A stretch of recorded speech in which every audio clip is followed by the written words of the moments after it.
Have you ever wondered what you would do if you witnessed something terrible happening to a complete stranger? Would you speak up, even if it meant putting yourself at risk? Would you find the courage to act, even when the odds were stacked against you? Today, I want to tell you a story that will shake you to your core. It's about a moment when everything hung in the balance, and the most unlikely hero stepped forward to change everything. This isn't just a story about right and wrong. It's about the power that lies within each of us, no matter how small or forgotten we might feel. Picture this. It's a beautiful afternoon in Manhattan, where the sun filters through the towering buildings and casts long shadows across Central Park. In the heart of this bustling city sits Riverside Terrace, an exclusive cafe that feels like a world apart from the chaos of New York streets. This isn't just any restaurant. This is where the city's elite come to see and be seen. The cafe is like something out of a dream. Perfectly manicured gardens surround elegant tables, where the gentle sound of a nearby fountain mingles with the soft chatter of wealthy patrons. Waiters in crisp uniforms glide between tables like dancers, carrying trays of artisan dishes that cost more than most people make in a day. The air is thick with the aroma of expensive coffee and fresh flowers, creating an atmosphere of luxury and refinement. But here's the thing about beautiful places: sometimes they hide the ugliest secrets. At the center of this perfect scene sits a man who, by all appearances, has conquered the world. Alexander Sterling is 72 years old, but he carries himself with the confidence of someone half his age. This isn't a man who was born into wealth. No, Alexander built his empire from nothing. Starting with a single real estate investment in his 20s, he worked tirelessly, making smart decisions and taking calculated risks until he became one of the most powerful figures in the city. His sharp business suit fits him perfectly, and his gold-rimmed glasses reflect decades of success. When Alexander walks into a room, people notice. When he speaks, people listen. He's the kind of man who shapes not just his own destiny, but the destinies of everyone around him. Today, he's enjoying what should be a peaceful lunch with his wife, completely unaware that his life is about to change forever. Across from Alexander sits Victoria, and let me tell you, she's absolutely stunning. Picture the most beautiful woman you've ever seen on a magazine cover. That's Victoria. Her jet black hair frames a face that looks like it was sculpted by angels, and her bright red lipstick is applied with the precision of an artist. Every detail of her appearance screams elegance and sophistication. She's wearing clothes that cost more than most people's cars, and a diamond bracelet on her wrist that could probably pay for a house. But here's what's chilling. If you looked closely, really closely, you'd notice something unsettling about Victoria's smile. It's perfect, practiced, but it never quite reaches her eyes. While her husband tries to make conversation, her attention drifts to her phone screen. She twirls that expensive bracelet absent-mindedly, like she's somewhere else entirely. There's something cold beneath all that beauty, something that doesn't quite fit with the perfect image she presents to the world. And then there's Diego. Oh, friends, this is where our story really begins. While Alexander and Victoria sit in their bubble of luxury, just beyond the cafe's patio fence stands a boy that most people wouldn't even notice. Diego is small for his age, swimming in an oversized hoodie that hangs loose on his thin frame. His clothes have seen better days, and his shoes have holes that let in the cold. Diego represents something that the wealthy patrons of Riverside Terrace would rather not think about: the invisible population that exists on the margins of their perfect world. He's homeless, hungry, and forgotten by a society that values appearance over character. His dark eyes are constantly moving, scanning tables and assessing opportunities, always looking for a chance to survive another day. But here's what none of those wealthy patrons realize: Diego has something that money can't buy. He has a heart that knows the difference between right and wrong, and the courage to act on it. Diego's stomach growls as he watches the expensive meal being served to Alexander and Victoria. When was the last time he had a hot meal? When was the last time he had any meal? These are the thoughts running through his mind as he positions himself near the patio railing, close enough to see but far enough away to avoid being noticed. From his vantage point, Diego can see everything. He watches as Alexander checks his expensive watch and makes a comment about Victoria's distraction. He sees Victoria respond with that practiced sweetness, her words flowing like honey but somehow lacking any real warmth. To anyone else, this would look like a perfectly normal lunch between a wealthy couple. But Diego is about to witness something that will haunt him forever. As Alexander becomes absorbed in his phone, probably handling some business matter worth millions, Victoria's hand slips into her designer handbag. At first, it looks innocent enough, Maybe she's reaching for lipstick or a mirror. But Diego's eyes are sharp from years of watching, years of noticing the things that others miss. Victoria's fingers close around something small, a vial, no bigger than a perfume sample. With movements so practiced and subtle that it's clear this isn't her first time, she twists open the cap with a casual flick of her wrist. Her face remains completely calm, even bored, as if she's simply checking her makeup. But then, and this is the moment that changes everything, Victoria tilts that vial over Alexander's steaming bowl of soup. The clear liquid pours out in a thin stream, blending seamlessly with the soup as if it was never there. Diego's breath catches in his throat. His heart starts pounding so hard he's sure everyone can hear it. What did he just see? What did she just do? Victoria stirs the soup with apparent nonchalance, her expression unchanged throughout the entire process. To anyone casually observing, she's just a wife ensuring her husband's meal is properly mixed. But Diego knows better. He's witnessed something unspeakable, something that makes his blood run cold. And then, as if the poisoning wasn't horrifying enough, Victoria leans closer to her husband. Her voice drops to a whisper that's just barely audible, but Diego's young ears catch every chilling word. After all the trouble I've gone through, you won't ruin this now. The words hit Diego like a physical blow. This isn't some spur-of-the-moment decision. This isn't a crime of passion. This is calculated, planned, deliberate. Victoria has been plotting this for who knows how long, and now she's about to watch her husband die while sitting across from him, smiling. Diego finds himself frozen, his mind struggling to process what he's just witnessed. Could this really be happening? Could this polished woman, sitting in such an elegant establishment, really be attempting to murder her husband? The contrast between her perfect appearance and her sinister actions creates a kind of mental whiplash that leaves the boy questioning his own eyes. But the evidence is undeniable. He saw it happen. He heard her threatening words. And now, Alexander is reaching for his spoon, completely unaware that he's about to consume his own death. As Diego processes what he's seen, his mind races through the implications. Every instinct screams at him to walk away, to mind his own business, to disappear into the shadows like he's done countless times before. After all, who is he in this world of wealth and power? He's nobody, a homeless street child whose word would never stand against that of a woman like Victoria. His stomach growls again, reminding him of his own desperate circumstances. He needs to focus on survival, on finding his next meal, on staying out of trouble. Getting involved in the affairs of people so far above his social station could bring unwanted attention from authorities who might view him as a troublemaker or potential criminal. Who would believe him anyway? Look at him, threadbare clothing, dirty shoes, the unmistakable signs of life on the streets. Now look at Victoria, perfectly groomed, expensively dressed, the very picture of respectability. If it came down to his word against hers, there would be no contest.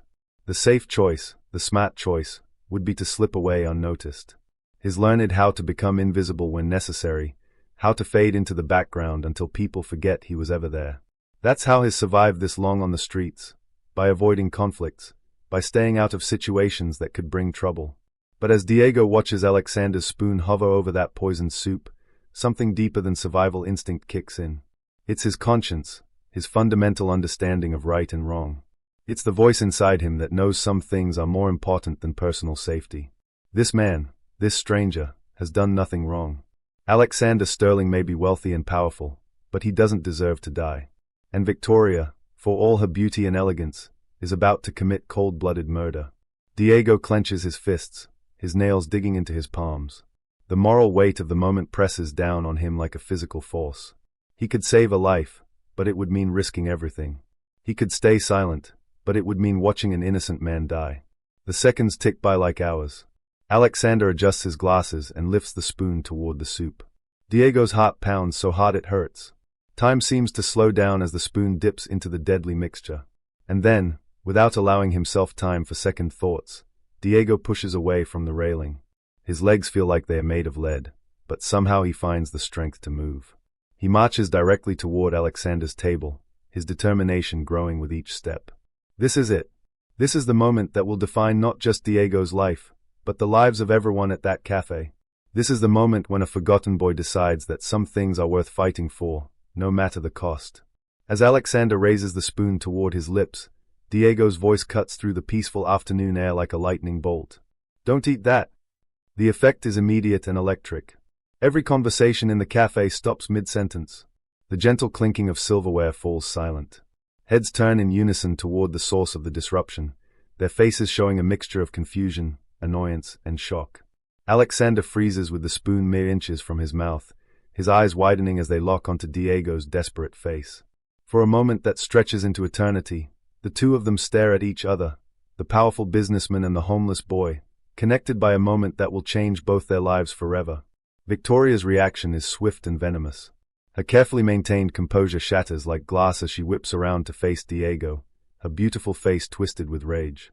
"What did you just say?" she hisses, her voice sharp enough to cut through steel. But Diego doesn't back down. Standing there in his threadbare clothes, facing the anger of a woman who could destroy him with a single word, he finds a strength he didn't know he possessed. His voice shakes with adrenaline, but every word rings clear and true. "She put something in your food. I saw her. Don't eat it." The accusation hits the cafe like a bomb. Gasps echo across the terrace as every patron focuses on the unfolding drama. The suffocating silence that follows is broken only by the sound of Diego's heavy breathing as his heart races with the knowledge that he's just crossed a line from which there's no return. Alexander blinks repeatedly, his gaze shifting between the earnest boy and his wife, searching for answers in a world that suddenly makes no sense. The spoon still hovers in his hand, but now it feels like it weighs 1,000 pounds. And in that moment of stunned silence, with every eye in the cafe focused on him, Diego realizes that he's done something that can't be undone. His spoken truth to power. His chosen courage over safety. He's decided that some things, like saving an innocent life, are worth any risk. But will anyone believe him? Can a homeless boy's words stand against the polished lies of a woman like Victoria? The answer to that question will determine whether Diego's courage was enough to save a life, or whether he's just made the biggest mistake of his young life. The silence that follows Diego's accusation is deafening. You could hear a pin drop in that expensive cafe. Every patron, every waiter, every person within earshot is frozen, trying to process what they just heard.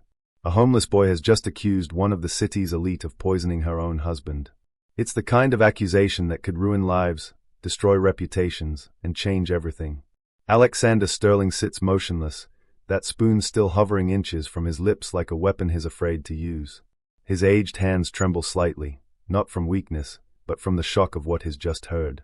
This is a man who has navigated hostile business takeovers, who has made million-dollar decisions under pressure, but nothing has prepared him for this moment. Victoria's beautiful face transforms before everyone's eyes. The mask of elegance and sophistication she's worn so perfectly begins to crack and crumble. Her red lips, so carefully painted, now form a snarl of pure rage. Her eyes, which had seemed so alluring moments before, now burn with a fury that's frightening to behold. "You little liar," she screams, her voice cutting through the cafe like a knife. She shoots to her feet so violently that her chair scrapes loudly against the stone floor, the harsh sound making everyone flinch. "How dare you accuse me of something so vile? Who even let you in here?" Her words are designed to wound, to remind everyone present of Diego's obvious poverty and homeless status. She's trying to use his appearance against him, to make people see him as nothing more than a desperate street child looking for attention or money. But here's what's remarkable about this moment. Diego doesn't flinch. This small boy, who has every reason to be intimidated by Victoria's wealth and fury, stands his ground. His voice might shake with adrenaline, but his resolve is rock solid. "I saw her," he says, his voice growing stronger with each word. "She poured something into your soup when you weren't looking. You can smell it if you don't believe me." The specificity of his account, the detail in his voice, the unwavering way he looks directly at Alexander, it all begins to plant seeds of doubt in the businessman's mind. Alexander has spent decades reading people, learning to spot lies and deception in boardrooms where millions were at stake. And something about this boy's manner rings absolutely true. "Victoria," Alexander says quietly, his voice carrying the weight of authority he's wielded for decades. What is he talking about? The question hangs in the air like a challenge. This is the moment when Victoria should laugh off the accusation, when she should confidently invite investigation if she has nothing to hide. Instead, her response reveals everything. "He's just trying to cause trouble," she shouts, her voice becoming more shrill with each word. "Look at him. He probably just wants money or food. Are you really going to let this nonsense go this far, Alexander?" Notice what she's not saying. She's not denying the accusation. She's not inviting anyone to test the soup. Instead, she's attacking Diego's character, trying to use his poverty as proof that his words can't be trusted. But the crowd is watching, and they are beginning to see what Diego sees. Victoria's desperation is becoming more obvious with each passing second. Her perfect composure is unraveling, and her attempts at manipulation are only making Diego's accusations seem more credible. Whispers begin to ripple through the cafe. Patrons lean toward each other, their voices low but audible. Did she really do it? Look at her, she seems panicked. That boy doesn't look like he's making this up. Why won't she just let them test the food? Alexander's business instincts are fully engaged now. He recognizes the signs of deception that he's encountered countless times in his professional life. He's watching his wife's increasingly frantic behavior, and alarm bells are going off in his mind. If there's nothing wrong with the soup, Alexander says slowly, his eyes never leaving Victoria's face, then you won't mind if we have it tested. It's a simple, reasonable request. If Victoria is innocent, she should welcome the chance to prove Diego wrong and clear her name. But instead of relief, what crosses her face is pure panic. This is ridiculous, she snaps. I don't have to sit here and listen to this nonsense. She grabs her designer handbag, clearly preparing to leave, but Alexander's hand shoots out with surprising speed for a man his age. His fingers wrap around her wrist, and his grip is firm and uncompromising.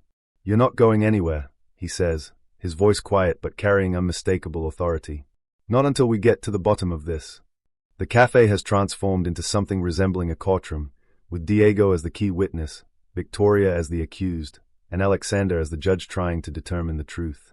Every patron has become a member of the jury, watching this drama unfold with fascination and horror. A waiter, who has been frozen in place throughout this entire exchange, finally finds his voice. Sir, he asks Alexander nervously, should I call the police? The word police hits Victoria like a physical blow. For the first time since this all began, she looks genuinely terrified. The color drains from her perfectly made-up face, and she shakes her head violently. Don't you dare, she shouts. This is just a misunderstanding. Bernard, you can't seriously. But Alexander raises his hand, silencing her mid-sentence. He's made his decision, and it's not the one Victoria was hoping for. Yes, he tells the waiter, never taking his eyes off his wife. Call them. Diego feels a surge of relief wash over him, but it's mixed with continued anxiety. He's done all he can do, he's spoken the truth, he's made his accusation, and now adults with real authority are taking it seriously. But the battle isn't over yet. Victoria is wealthy, connected, and desperate. There's no telling what she might do or say to try to escape this situation. The sound of sirens in the distance adds a new layer of tension to the already charged atmosphere. Help is coming, but so is the moment of ultimate truth. Soon, there will be no more speculation, no more accusations and denials. There will only be evidence, and evidence doesn't lie. As they wait for the police to arrive, Victoria's behavior becomes increasingly erratic. She glances around the cafe like a trapped animal, her eyes darting toward the exits, her hands shaking as she clutches her purse. The polished, sophisticated woman who walked into this cafe is gone, replaced by someone desperate and dangerous. When the police officers finally enter the cafe, the entire atmosphere shifts. These aren't people who can be impressed by wealth or intimidated by social status. They are here to investigate a serious crime, and they approach the situation with professional calm. What's going on here? One of the officers asks, his tone neutral but authoritative. Alexander stands, his tall frame still commanding respect despite his age and the shocking circumstances. Officers, I need you to take a look at this, he says, gesturing toward the bowl of soup. This boy claims my wife poisoned it. The officers exchange glances. They've probably seen a lot of strange situations in their careers, but a public poisoning accusation in an upscale cafe is unusual even for New York City cops. One of the officers approaches the table and leans down, sniffing the bowl cautiously. His expression remains carefully neutral, but his partner is already taking notes and studying the faces of everyone involved. The officer says, turning to Victoria, "Do you have anything to say about this accusation?" This is Victoria's chance. This is the moment when she could calmly explain that this is all a misunderstanding, that she's being falsely accused by a disturbed child, that she welcomes any investigation that will clear her name. Instead, her face turns crimson with rage and desperation. "This is ridiculous," she screams. "He's just a street kid trying to make trouble. Alexander, you're really going to let this nonsense go this far?" The officer's expression sharpens. In his experience, Innocent people don't usually respond to reasonable questions with anger and deflection. They answer directly and cooperate fully. We'll need to test the contents of this soup, the officer says, reaching for the bowl. No! Victoria shouts, the word exploding from her like a gunshot. The entire cafe gasps at her outburst. If she's innocent, why would she object to testing that would prove her innocence? Her desperate reaction only makes her look more guilty, and she seems to realize this too late. The officer pauses, his eyes narrowing as he studies Victoria's face. Is there something you'd like to tell us before we proceed with our investigation? And this is where everything falls apart for Victoria. The pressure, the scrutiny, the knowledge that her perfect crime has been exposed by a child she never even noticed, it all becomes too much. Her carefully constructed facade doesn't just crack, it completely shatters. Fine, she spits, her voice low but dripping with venom. You want the truth? I'm tired of living in his shadow. I'm tired of his control over everything. He was never supposed to make it past this year, and I. She stops abruptly, her hand flying to her mouth as she realizes what she's just said. But it's too late. The words are out there, heard by everyone in the cafe, recorded by phones that patrons have started pulling out to capture this unprecedented scene. The confession hits Alexander like a physical blow. His face goes pale as the full scope of his wife's betrayal becomes clear. This wasn't an impulsive act of anger or passion. This was premeditated murder, planned and calculated, designed to look like natural causes so that Victoria could inherit his fortune. The cafe erupts in shocked gasps and murmurs. Some patrons are openly recording now, capturing the moment when a woman's mask of perfection fell away to reveal the monster beneath. The officer says grimly, reaching for his handcuffs, I'm placing you under arrest for attempted murder. Please put your hands where I can see them. Victoria's breakdown is complete now. She screams, trying to pull away as the officer moves to secure her hands behind her back. You don't understand, she shouts, her voice echoing across the stunned cafe. I deserved everything he had. Everything. I put up with him for years. I earned it. Her words reveal the depth of her narcissism and entitlement. In her mind, she didn't just deserve Alexander's money, she had a right to kill him to get it. As the officers escort her away, her protests fade into the distance, but the impact of her confession lingers in the air like smoke. Alexander sinks back into his chair, looking every one of his 72 years. For a moment, he says nothing, his face a mask of disbelief and betrayal. The woman he trusted, the woman he shared his life with, had been planning to murder him. If not for Diego's intervention, he would be dead or dying right now, never knowing that his own wife was his killer. As the initial shock begins to wear off, Alexander's eyes find Diego, who has been standing quietly through all of this drama. The boy looks uncertain, unsure whether he should stay or slip away now that the immediate crisis has passed. Hey boy, Alexander says softly, gesturing to the chair across from him. Please, sit. Diego hesitates, glancing around at all the people still staring at him. But there's something in Alexander's voice that compels obedience, and slowly, he takes the seat that Victoria had occupied just minutes before. You saved my life, Alexander says, his voice quiet but filled with emotion. I don't know how I can ever repay you for what you've done. Diego fidgets with the edge of his hoodie, clearly uncomfortable with the attention. I couldn't let it happen, he says quietly. I couldn't just watch and say nothing. Alexander leans back, really studying the boy for the first time. Not just seeing his poverty or his homelessness, but seeing him as a person with character, courage, and integrity. Most people would have, Alexander says after a pause. They would have looked the other way, told themselves it wasn't their business, convinced themselves they didn't really see what they saw. But you didn't do that. That took incredible courage. Diego shrugs, his voice barely above a whisper. I don't like seeing people get hurt. It's such a simple statement, but it reveals everything about Diego's character. Despite having every reason to be bitter about the world's treatment of him, despite having no reason to care about the problems of wealthy strangers, he still has compassion.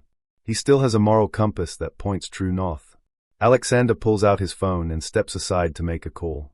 When he returns, his expression is calm but determined. Help is on the way, he tells Diego simply. Help? Diego asks, confusion clear in his voice. Alexander nods. I called someone I trust. They'll make sure you have a place to sleep tonight. Somewhere safe, somewhere warm. And if you'll let me, I'd like to do much more than that. Diego's eyes widen in surprise. You don't have to do that, he says quickly, his voice defensive. I didn't do this for money or anything like that. Alexander smiles, the first genuine smile he's managed since this whole ordeal began. I know you didn't. That's exactly why I want to help. You did something that most people wouldn't have done, Diego. You saved my life, and you did it because it was the right thing to do. For the first time in longer than he can remember, Diego feels something he had almost forgotten existed. Hope. Not just hope for his next meal or a place to sleep, but hope for a real future, a chance to be something more than just another invisible kid on the streets. As the two sit together in the slowly returning calm of the cafe, the other patrons begin to process what they've witnessed. They've seen wealth and poverty collide in the most dramatic way possible. They've seen evil hidden behind beauty and courage shine through adversity. Most importantly, they've seen that heroism doesn't always wear expensive clothes or drive luxury cars. Sometimes it wears a threadbare hoodie and has holes in its shoes. Alexander raises his water glass in a quiet toast. To courage, he says simply. Diego, still overwhelmed by everything that's happened, manages a small smile. To doing what's right, he replies. The sun continues its journey across the Manhattan sky, casting long shadows across the cafe that has become the stage for an extraordinary drama. The lesson isn't lost on anyone who witnessed these events. Courage doesn't discriminate based on age, wealth, or social status. It exists in the hearts of people willing to stand up for what's right, no matter the cost. Victoria's arrest will make headlines, but Diego's courage will inspire something much more valuable, the reminder that each of us has the power to make a difference. We all have the ability to speak truth to power, to choose what's right over what's easy, to be heroes in our own small corners of the world. In the end, Diego didn't just save Alexander's life. He reminded everyone at that cafe, and everyone who hears this story, that sometimes the most important voice in the room belongs to the person nobody expected to hear from. Sometimes the greatest strength comes from those society considers the weakest. And sometimes, just sometimes, all it takes to change everything is the courage to say, "Don't eat that." That's the power we all carry within us. The question is, when your moment comes, will you find the courage to use it?